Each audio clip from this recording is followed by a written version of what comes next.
संप्रंग सरकार के दूसरे कार्यकाल के दौरान एक के बाद एक बड़े घोटाले सामने आने के बाद पिछले 1.5 वर्ष में अन्ना हजारे और रामदेव ने भ्रष्टाचार के विरुद्ध एक ऐसा माहौल बना दिया था कि कोई भी विपक्षी दल चाहता तो उसका राजनीतिक लाभ उठा सकता था, लेकिन न तो भाजपा इसके लिए उत्सुक नजर आई और न ही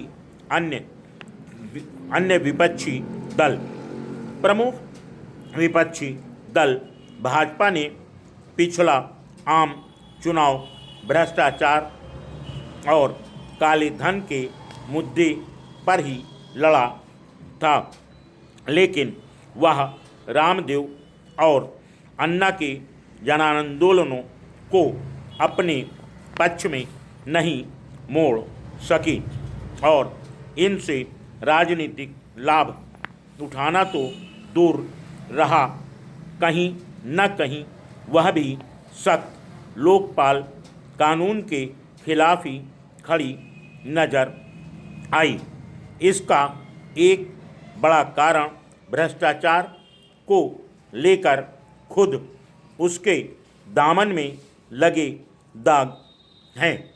कर्नाटक के पूर्व मुख्यमंत्री येदियुरप्पा के भ्रष्ट आचरण को लेकर भाजपा जिस तरह दबाव में रही, उससे स्पष्ट है कि वह इन आंदोलनों का सिर्फ शाब्दिक समर्थन ही करना चाहती है। एक राजनीतिक दल को तभी सफलता मिलती है जब वह जन भावनाओं को समझकर अपनी रणनीति बनाए, लेकिन भाजपा भ्रष्टाचार के मसले पर ऐसा करने में पूरी तरह असफल रही।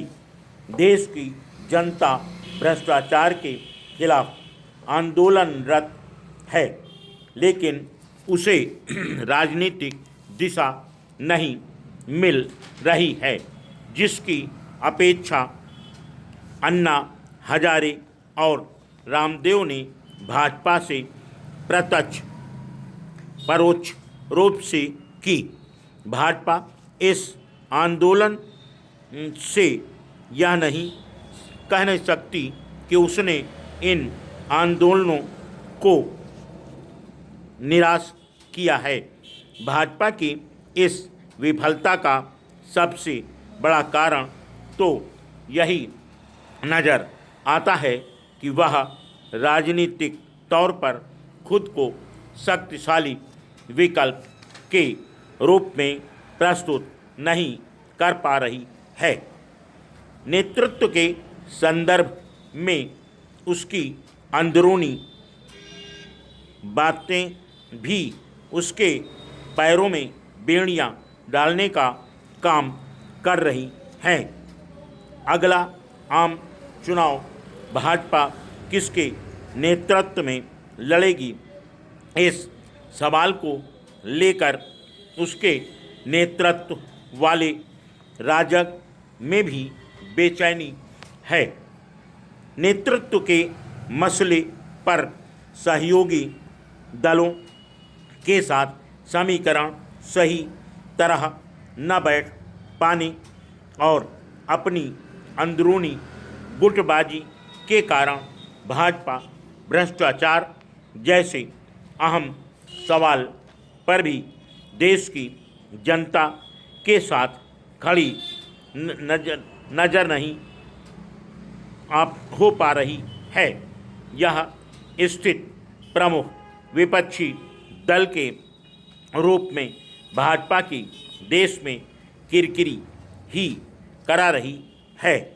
अगर जनता इसी तरह पक्ष और विपक्ष के राजनीतिक दलों के साथ निराश होती गई तो इस तरह के आंदोलन भविष्य में विकट रूप ले सकते हैं, जैसा कि पिछले वर्ष विश्व के कई देशों में हुआ। अपने देश में यह स्थिति न आने पाए, इसके लिए विपक्षी दलों को जनता की भावनाएं समझकर जन आंदोलनों को सही अर्थों में राजनीतिक नेतृत्व देना होगा। फुल